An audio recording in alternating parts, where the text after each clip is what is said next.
Рабига Бикбулатованың халкы өчен янып яшәүче шәхес икәнен күптәр белә. Бүген без милләттәшебезнең балалар белән эшләүе хакында һөйләйсәк.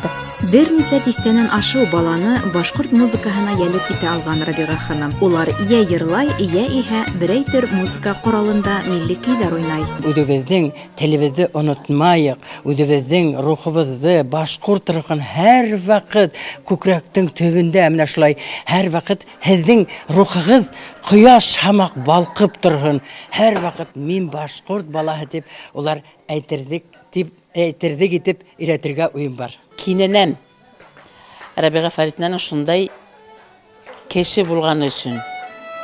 Ул күрә белә, ишетә белә. Концерт яман, емде мотор. Тугандарым выступать инде, племянницаларым. Аксагын да ялдамай ул.